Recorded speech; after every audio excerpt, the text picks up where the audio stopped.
오늘 우리 함께 나누실 말씀은 누가복음 8장 16절부터 25절 말씀입니다. 누가복음 8장 16절부터 25절의 말씀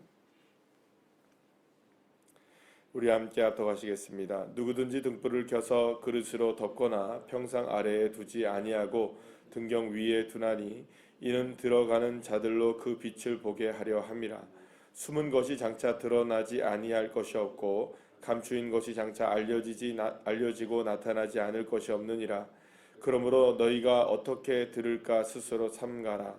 누구든지 있는 자는 받겠고 없는 자는 그 있는 줄로 아는 것까지도 빼앗기리라 하시니라. 예수의 어머니와 그 동생들이 왔으나 무리로 인하여 가까이 하지 못하니 어떤 이가 알리되 당신의 어머니와 동생들이 당신을 보려고 밖에 서 있나이다. 예수께서 대답하여 이르시되 내 어머니와 내 동생들은 곧 하나님의 말씀을 듣고 행하는 이 사람들이라 하시니라. 하루는 제자들과 함께 배에 오르사 그들에게 이르시되 호수 저편으로 건너가자 하시매 이에 떠나 행선할 때에 예수께서 잠이 드셨더니 마침 광풍이 호수로 내리치매 배에 물이 가득하게 되어 위태한지라. 제자들이 나와 깨워 이르되 주여 주여 우리가 죽겠나이다 한데 예수께서 잠을 깨사 바람과 물결을 꾸짖으시니 이에 그쳐 잔잔하여 지더라. 제자들에게 이르시되 너희 믿음이 어디 있느냐 하시니 그들이 두려워하고 놀라게 여겨 서로 말하되 그가 누구이기에 바람과 물을 명함에 순종하는가 하더라. 아멘. 할렐루야. 예수님께서는 그 씨 뿌리는 자의 비유를 이렇게 설명해 주십니다. 하나님의 나라가 어떤 곳인지, 하나님의 나라가 어떤 모습인지에 대해서 가장 명확하게 설명해 준 것이 바로 이제 씨 뿌리는 자의 비유라고 말할 수 있습니다. 이제 하나를만 더 말씀드리면서 이 말씀을 오늘 시작하려고 하는데요. 누가복음은 누가라는 사람이 데오빌로라는 총독에게 예수님이 어떤 분이신가를 소개해 주기 위해서 쓴 글입니다.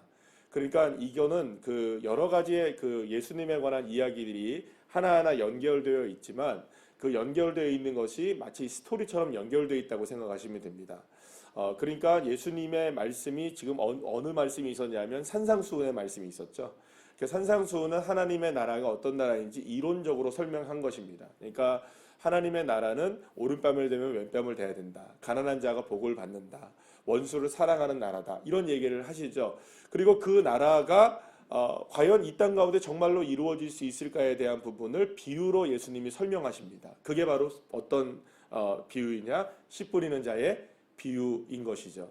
그러면 생각해 보시면 하나님의 나라를 설명하신 예수님께서는 비유 말씀을 통해서 무슨 말씀을 하신 거냐? 하나님의 나라는 결코 실패하지 않는다. 반드시 하나님의 나라는 열매를 맺게 되어진다라는 것을 분명하게 말씀해 주십니다. 그리고 나서 이제 오늘 본문의 말씀으로 돌아오게 되면 실제 상황이 펼쳐지게 돼요. 실제적인 상황. 지금까지는 어떤 것이었습니까? 예수님의 가르침이었죠. 산상수훈도 가르침이었고요. 그 다음에 또 비유의 말씀도 가르침이었습니다. 그래서 오늘 이제 16절, 17절 말씀에서 비유의 말씀을 한 가지 더 말씀하는데 이게 등불의 비유입니다. 어떤 비유이냐? 이거 너무나 쉬운 비유입니다. 등불은 여러분들 그 등불을 켜는 이유는 뭡니까? 그 빛을 발하기 위해서 켜게 되는 것이죠. 누군가가 그 빛을 보고 따라오거나 그 어두운 것을 밝히기 위해서 등불을 켜는 것입니다.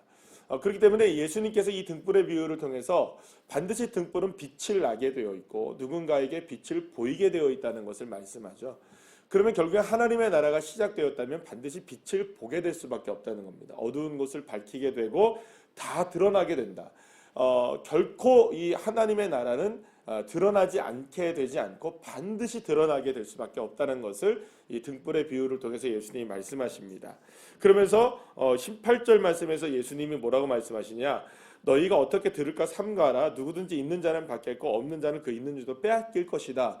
이 말은 무슨 말일까요? 이 믿음을 분명하게 갖고 있어야 된다. 이 믿음을 갖고 있지 않으면 갖지 못한 자는 모든 것을 등불이 켜져 있고 씨가 뿌려짐에도 불구하고 그것을 온전히 얻을 수 있다 없다. 온전히 얻을 수 없게 되는. 그러니까 어제 말씀으로 생각하면 너희 안에 들어와야 되는데 무리 안에 들어가게 되는 그런 사람이 될 수밖에 없다는 것을 말씀하십니다. 그러면서 오늘 이제 그 19절 말씀에 보게 되면 두 가지 사건이 이제 나오게 됩니다. 하나는 예수님의 이제 어머니와 예수님의 동생들이 예수님을 찾아옵니다. 그래서 예수님을 만나려고 해요. 그래서 사람들이 알립니다. 사람들이 많으니까 예수님의 어머니와 동생들이 예수님을 못 만나고 있는 거예요. 그래서 여러분들 이럴 때야말로 우리가 친인척 찬스를 쓸 수 있는 거 아니겠어요, 그죠? 가족 찬스 쓸 수 있습니까, 없습니까? 그러니까 이런 생각을 하시면 됩니다. 중풍병자가 왔는데 사람이 너무 많아서 들어오지 못하고 있었을 때가 있었죠. 그것과 마찬가지로 예수님의 어머니와 동생들이 왔는데도 예수님을 만나지 못하고 있는 거예요. 그만큼 사람이 인산인해였던 것이죠.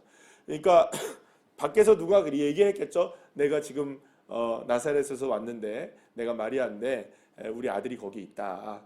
그 우리 형님이 저기 계시다. 좀 전해달라 하니까 앞으로 전달해서 누군가가 이 얘기를 해줬겠죠. 그러니까 어머니나 동생들이 생각할 때는 지금 이 정도쯤이면 누굴 만나줘야 됩니까, 여러분? 예수님이 만나줘야 됩니까? 안 만나줘야 됩니까? 만나줘야지 정상이겠죠. 근데 예수님은 안 만나주시진 않았지만 여기서 무슨 얘기를 하냐? 굉장히 중요한 얘기를 하십니다. 지금 누가 내 어머니이고 내 동생들이고 내 가족이냐?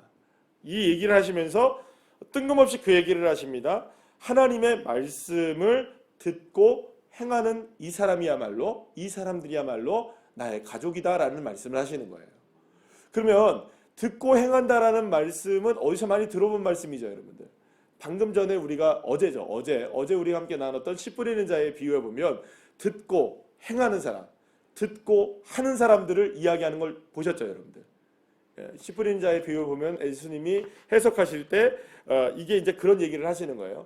말씀을 듣는 사람인데 그러나 여러 가지 마귀들의 공격과 뭐 여러 가지 이생의 자랑들과 여러 가지 유혹들과 뭐 이런 것들을 통해서 실천하지 못하는 사람들은 결국에는 열매를 맺지 못하게 되지만 듣고 인내하고 그것을 지켜서 행하는 사람은 100배의 열매를 맺게 된다.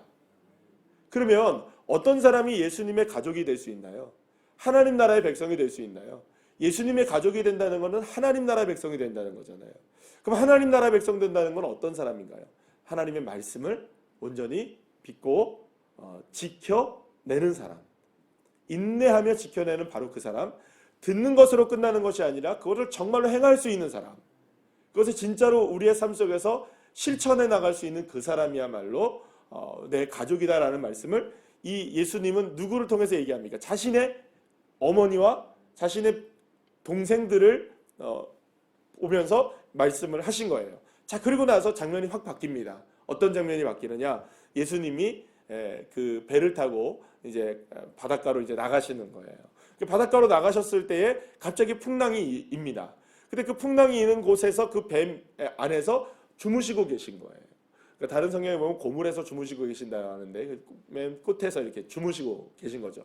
풍랑 속에서 주무시고 계신 거예요. 여러분, 예수님의 제자들은 어떤 사람들입니까? 대부분의 사람들이 어부 출신이잖아요. 그럼 이렇게 그 풍랑이 일었을 때 어떻게 대처해야 되는지를 그 누구보다 잘 아는 사람들이란 말입니다. 근데 풍랑이 일었어요. 근데 풍랑을 도저히 자신들이 이겨낼 수 없게 된 거예요. 그래서 이제 누구를 찾는 겁니까? 예수님을 찾아요. 예수님이 바다를 꾸짖으셔서 명하세요. 그러면서 뭐라고 말씀하시냐면 그러더니 잠잠해지는 거예요. 그러면서 25절 말씀에 뭐라고 얘기하시냐면 이렇게 얘기하십니다. 제자들에게 이르시되 너희 믿음이 어디 있느냐? 이렇게 얘기해요. 너희 믿음이 어디 있느냐? 여러분, 믿음이 어디 있느냐라는 말은 지금 방금 전에 예수님께서 어머니와 제자들을 그러니까 가족들에 관한 이야기를 하시면서 어떤 사람이 우리의 가족이라고 얘기하셨습니까? 들었지만 그 들음을 가지고 까먹고 그거를 행하지 않는 사람이 아니라 듣고 그것을 정말로 마음에 품고 믿고 그것을 인내하며 지키는 사람이 누구입니까? 하나님 나라의 가족이죠. 그런데 예수님의 제자들은 지금 어떻게 된 겁니까? 그 말씀 들었습니까? 안 들었습니까? 산상수훈의 말씀도 들었고 비유의 말씀도 들었고 등불에 그 씨 뿌리는 자의 비유도 들었고 등불의 비유도 들었고 심지어는 예수님의 가족들에 관한 이야기도 들었습니까? 안 들었습니까? 다 들었단 말이에요. 그런데 막상 현실에 딱 부딪히게 되면 어떻게 됩니까? 우왕좌왕하는 거예요. 예수님이 계시고 예수님이 말씀하신 게 있고 그 말씀을 믿고 주님을 찾으면 되는데 그 주님과 함께 하시는 그 함께하고 있다는 그 믿음을 온전히 갖지 못하니까 우왕좌왕하면서 난리가 났던 거죠. 그때 예수님이 바다를 명하여서 물을 명하여 잔잔하게 하시면서 말씀하신 게 이겁니다. 너희 믿음이 어디 있느냐. 그러면 제자들의 믿음은 어디 있었을까요, 여러분들? 듣기는 들었어요, 여러분들. 그죠? 듣기는 들었어요. 근데 갑자기 염려와 근심이 그들의 인생을 확 사로잡은 거예요. 인내하지 못했던 거죠. 찾지 못했던 거죠. 누구죠? 누구를 찾지 못했던 겁니까? 주님을 찾지 못했던 거예요. 누가 안 보인 겁니까? 계시나 안 보인 거예요. 중요한 건 이겁니다. 그 배 안에 누가 계십니까? 예수님이 계십니다. 예수님이 안 보이는 거예요. 뭐 때문에 안 보이나요? 예수님이 안 계시는 게 아니고 계시나 안 보이는 거예요. 왜 안 보이나요? 염려와 근심, 폭풍 때문에. 예수님이 안 계시다고 생각합니다. 사람들은. 하나님이 없다고 생각합니다. 하나님이 도대체 어딨냐고 얘기합니다. 그러나 안 보이는 겁니다. 그렇게 외칠 때도 안 보이는 거예요. 도대체 하나님은 어디 계시느냐고. 하나님은 왜 날 도와주지 않으시냐고. 하나님은 나에게 왜 역사하지 않느냐고 많은 사람들이 불평을 하고 주님을 믿지 못하는 경우들이 많아요. 그런데 그 순간에도 주님은 계시는 거예요. 어디에 계십니까? 밑에 계시는 거예요. 나와 함께 하시는 거예요. 그분을 깨워야 되는 거죠. 그분을 깨우라는 말은 어떤 걸까요? 내 믿음을 깨우라는 겁니다. 들었지만 알아요. 들었어요. 우리는 다 알아요. 웬만하면 다 압니다. 우리가 인내해야 된다는 것도 알고 주님을 찾아야 되는 것도 아는데 막상 우리의 삶에 파도가 닥쳐오면 다 잊어버리는 거예요. 다 잊어버리는 거예요. 우왕좌왕하는 겁니다. 내가 할 수 있는 거 찾아보는 거죠. 내가 이렇게 해봤었는데, 내가 저렇게 해봤었는데, 내가 이거를 이렇게 해봤었는데 다 내가 해보는 겁니다. 그리고 안 될 때 누굴 찾는 겁니까? 그제서야 주님 있는 걸 깨닫게 되는 거죠. 사랑하는 여러분, 하나님 나라는 어떤 나라일까요? 주님이 함께 하시는 나라입니다. 그리고 그 주님을 내가 믿고 따라가는 나라가 하나님 나라인 거죠. 폭풍이 몰려올 수도 있습니다.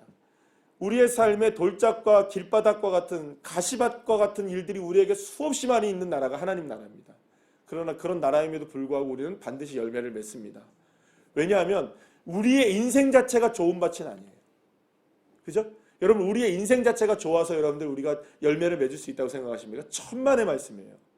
우리의 인생이 좋은 밭이 아니라 예수가 좋은 밭이 되시는 거예요. 그분이 내 밭이 되시고 그분이 내 삶의 이 자리가 되시고 내 삶의 기본이 되시고 내 삶의 토양이 되어야 되는 거죠.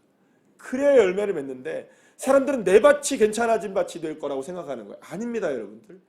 절대로 내 밭이 좋은 밭이 되지 않습니다. 내 밭은 여러분 늘 언제나 길바닥, 바위밭, 돌짝밭, 가시밭이에요. 늘 언제나 그래요. 그러나 내 안에 주님이 계시다는 걸 깨달으셔야 돼요. 말씀으로 임하시고 등불로 임하시고 빛으로 임하시고 역사하시는 주님이 나와 함께 하신다는 것을 믿어야 되는 거죠. 그래야 그분을 믿고 나가는 그 나라가 하나님 나라가 되어지는 것이고 그 나라에서 우리는 하나님의 가족이 되어지는 것이고요. 그 나라에서 우리는 폭풍이 몰려와도 잠잠케 하시는 주님이 계시잖아요. 그 주님의 능력이 계시잖아요. 여러분들 오늘의 이 말씀을 생각해 보면 한 번 더 이런 일이 있었습니까? 없었습니까? 폭풍 가운데 제자들이 우왕좌왕할 때 예수님이 물 위로 건너오시잖아요. 그럴 때에 예수님이 그 제자들을 구원해 주시잖아요. 그때 베드로가 물 위를 걷습니까? 안 걷습니까? 한 번 경험했으면 한 번 경험했잖아요. 그러면 누구를 찾아야 됩니까? 적어도 누구는? 적어도 물에 빠져봤던 베드로는 누구 먼저 찾아야 되나요? 여러분 죄송합니다. 이런 말씀 드려도요. 신앙생활요. 베드로만큼 열심히 해도요. 물 위를 걷는 신앙을 걸어가도요. 오늘 내가 예수 그리스도의 은혜 가운데 거하지 못하면 물에 빠집니다. 자랑할 거 아무것도 없습니다. 신앙은. 내가 어제까지 내가 수없이 많은 기적을 체험하는 인생을 살았어도요. 하나님의 능력과 경험을 역사를 뭐 베드로처럼 경험했다 할지라도요. 폭풍이 밀려오는 그런 상황 속에서 예수님은 온데간데 없어져 버려요. 그거 경험하지 않으셨습니까, 여러분들? 저도 그런 걸 경험합니다. 여러분들. 목사라고요? 천만의 말씀이에요. 목사가 여러분들 무슨 목사라는 이 직함이 그리고 또 이 직분이 제 삶의 구원을 보장하는 줄 아십니까? 천만의 말씀이에요. 내가 오늘도 예수 그리스도로 살아내는 삶이 아니면 사랑하는 여러분 다 헛것입니다. 폭풍이 밀려올 때 누구를 찾느냐? 가장 먼저 내 밑바닥에 주님이 계시다는 걸 깨달아야 되는 거예요. 그분을 어디까지 끌어올려야 됩니까? 내 삶의 중심으로 끌어올리셔야 돼요. 늘 언제나 주님은 어디에 계셔야 될까요? 고물에 계실 분이 아닌 거예요. 내 삶의 머리에 계셔야 되는 분이시고, 내 삶의 앞에 앞장서셔야 되는 분이시고, 주님을 늘 깨워야 되는 겁니다. 주님 주무시면 안 돼요, 여러분. 여러분 주님 주무시면 됩니까, 안 됩니까? 안 돼요. 여러분 주님을 주무시게 놔두면 안 돼요, 여러분들. 그래서 저와 여러분이 아는 놀라운 성경 구절이 있잖아요. 하나님은 어떤 하나님이십니까? 여호와 하나님은 졸지도 주무시지도 않으세요. 근데 왜 주님을 주무시게 만드시냐고요. 그 누가 졸고 있기 때문에 그런 걸까요? 내가 졸고 있기 때문에 그런 거예요. 주님을 깨우셔야 됩니다. 날마다. 어제까지 깨우셨어요? 그럼 이제는 좀 주님 주무시면 될 것 같죠? 아니에요. 오늘도 깨우셔야 돼요. 24시간 주님을 깨우셔야 돼요. 내가 깨어 있어야 되는 거죠. 그러려면. 그래서 오늘도 우리의 삶 속에서 하나님 나라를 살아갈 수 있는 유일한 길 딱 하나는 뭐냐? 예수님 깨우는 겁니다. 믿음으로 예수님을 다시 깨우고 예수님이 내 안에서 자라날 수 있도록 다시금 일으켜 세워야 되는 거예요. 그러니까 명절을 지내고 나면 우리의 신앙이 해이해지거든요. 왜냐하면 한번 푹 쉬잖아요. 그죠? 새벽 예배도 푹 쉬고 예배도 푹 쉬고 그래서 푹 쉬어버립니다. 우리가. 예, 이걸 끌어올리는 게 우리의 문제죠. 근데 아마도 경험하시는 분들이 계실 거예요. 이러면 안 되는데 그러죠? 이러면 안 됩니다. 그럴 때는 이러면 안 되는 거예요. 예, 이러면 안 된다고 생각할 때 이러면 안 되는 거예요. 그때 깨어나셔야 됩니다. 저도 깨어나고 여러분들 모두가 다 깨어나고 다시금 우리의 신앙이 주님을 깨우는 신앙이 되어서 정말 하나님 나라를 멋지게 살아갈 수 있는 귀한 자녀들 한 분 한 분들 다 되시기를 간절히 축복합니다.